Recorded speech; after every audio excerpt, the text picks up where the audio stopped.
Hi everyone. I have got a stuffing box which I really want to make into a like a shabby chic little mini journal. So the measurements for this one are 12.5 centimetres, then the spine will be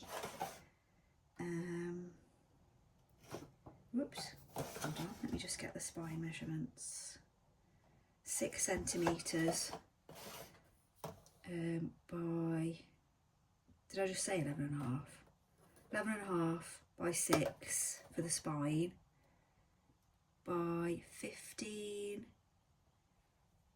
just short of 15.5. So this is a Paxo stuffing box. The obviously the extra value you can see, so it's quite a large one. And the other ones normally are half this, aren't they, really? So I just thought this would make a nice sort of mini journal. So if I get what size I normally do, so I normally make around about A5, so you're looking at that sort of size really. It'll have quite a big spine on it, but that's okay because it can be filled with lots of goodies. So I just wanted to make a start on it with you and see if we can do a bit of a tutorial as we go along. So I'm going to pick the end that's been where it's joined together to cut down, and do try and keep everything in shot. It's not easy. So once we've cut that down, you'll be able to start opening it out, and then you'll be able to see a bit more what I mean. So I've cut the one that's where they've obviously sealed the packaging, if that makes sense. So I'm going to cut that one off. We don't need that one. Make it all nice and neat. And then I'm just going to cut all these flaps off. We don't need any of them.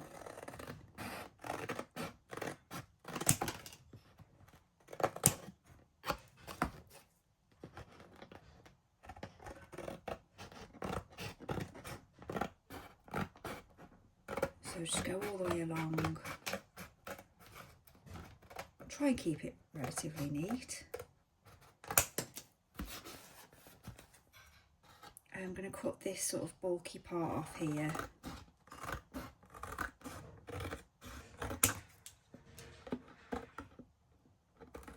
Like that. And then the flaps along the top, and then you've basically got the main section of your journal really done. You've got your front and your back cover and your spine done. So you can actually just start working on it straight away, which is nice. So that will be your journal. So what I normally do when I use packaging is I use just because I don't want things to show through the material, I usually turn it inside out. But what I'm doing with this one, which I did do with the cereal box one, is I'm just going to get rid of all that rubbish. 1 second, so we can see. We can see the wood for the trees. There we go. But I'm going to double cover this with this like fleecy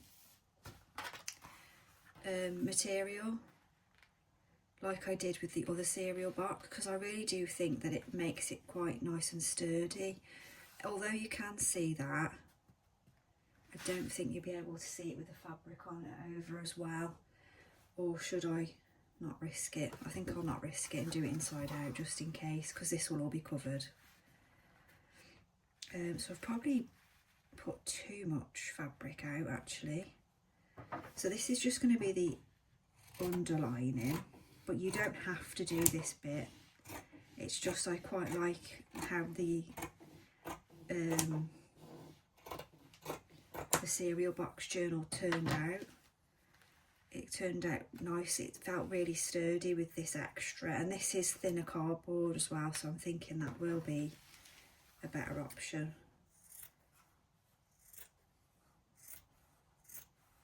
For me anyway, but you don't have to. Just, that's it, and then bring that there. And then as before, well, you may not have watched the last video, so I'm talking like you've seen them all. But we just trim off the corners, just so you've got just enough there, you can see, so that it's not going to expose the cardboard, hopefully. I'm trying not to rock you around too much. I need to sort of work out a better phone stand really. So I'm just going to do all 4 corners. Spin that around. I think it's quite cold today, so I've got my big cardigan on.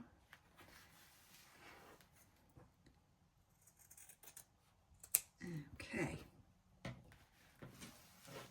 so that's that bit done, and then I use Mod Podge to just the matte Mod Podge, give it a shake, wake it up, and then I just usually use a foam thing. I've trimmed that one down because I just had my last one, I let it dry out. Now I can't open the Mod Podge, hang on. There we go, we got it. Okay, so we'll just get this top cover on.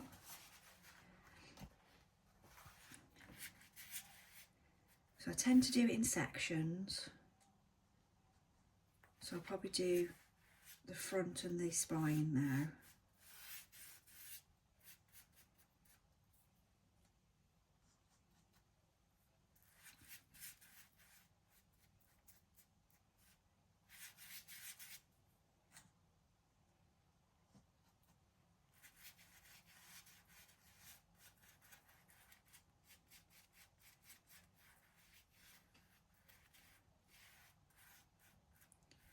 Put plenty on, but try and make it relatively even if you can.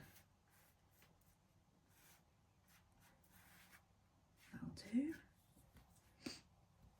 And then I'll just stick that down. Position it so that it's in those corners again. That looks nice.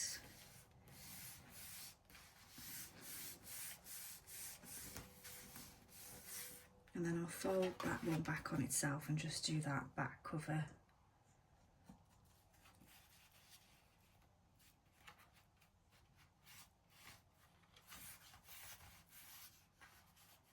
So I wanted to do this as like a little shabby chic kind of theme. That's what I was thinking.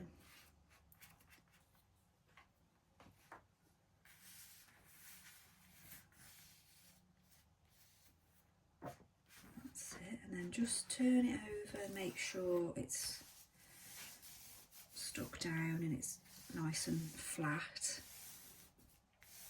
This is where I will be shaking the camera a lot, I'm sorry.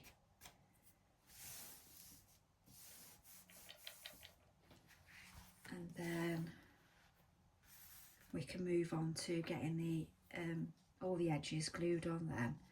So I tend to just do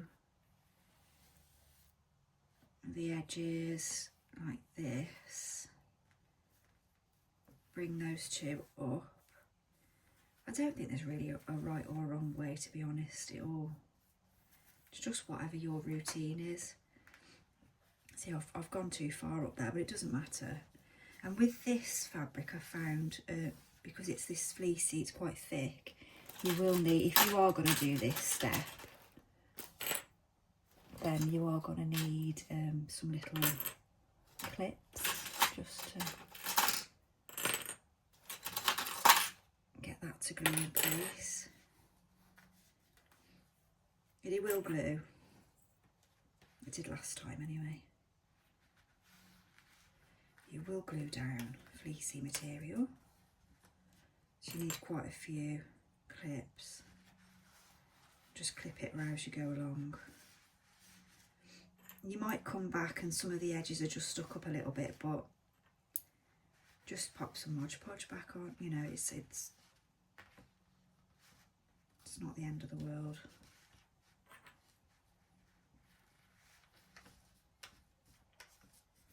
That just helps it stick down a little bit. And we'll do the same the other side.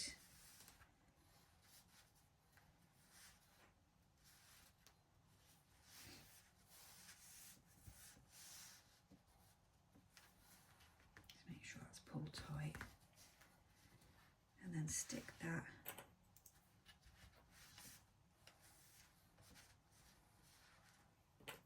down on there. And this is, the packaging's normally quite shiny, so that doesn't help with things sticking down very well. So, but you can, if you wanted to, do it the other way around, where I was going to do onto the cardboard, but I'm just concerned in case you can see the advertising through it, the actual packaging itself. And once I've got to that point, it's too far to do anything about it really. So a bit more there. It did glue down nicely in the end. And then just pull that, make sure that's covering that corner. I mean, we are putting more fabric on, so it'll definitely be covered by the time we finish, but just make sure that's got a nice... And you can trim the corners as well after. If they're a bit bulky, you can just give them a little trim. I think that'll be quite a nice, cute little size actually. Little baby one. This will be the smallest one I've done, other than the notepads. This will be the smallest journal I've done. My clips are hiding. There we go. Just make sure I've put plenty there.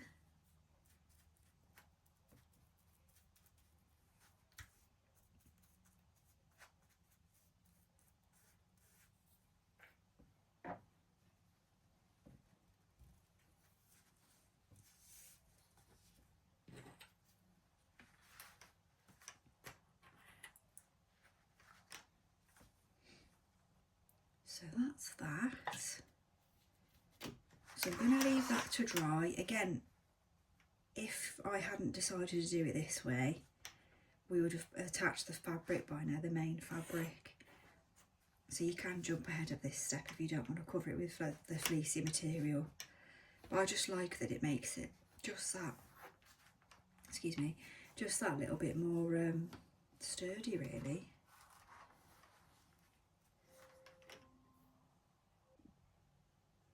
Sorry, I had to pause there because the oven timer was going off. So that's sorted. Right, so yeah, so we've put all the clips on, and then I think that's going to be good when it's dry. So we're going to let that dry. But when we come back, I will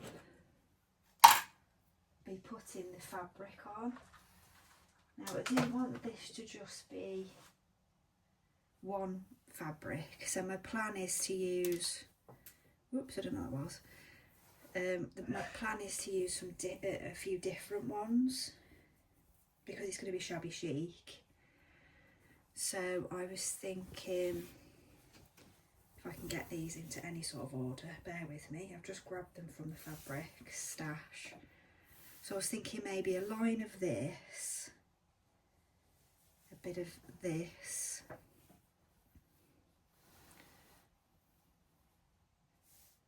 and then some of that as well. Not sure if it'll be a bit over the top, but also I was thinking this nice lace in amongst it as well. And maybe I find something plain out, a plain fabric as well, just to break it up a little bit, because it might be a little bit too much pattern. So I'll have a look round, see if I can find something more plain, maybe a cream or something like that. But that's sort of the plan. I definitely really want to use this one, the peonies, so I think that's really nice. And then maybe I could use that somewhere, or put patches of it on the back. But that's the plan anyway, something along those lines. Definitely this. I think definitely the peonies. So I think once that's dry, we can chop some up and then put it onto the actual surface and see how it looks. I'm not sure now about that one, or maybe it shouldn't be that one. But anyway, I'll have another look through and see if I can find some other different, perhaps some more plain. So that's where we are at the moment. So that's part 1 of the stuffing box shabby chic journal. Hope that was helpful. Thanks for watching.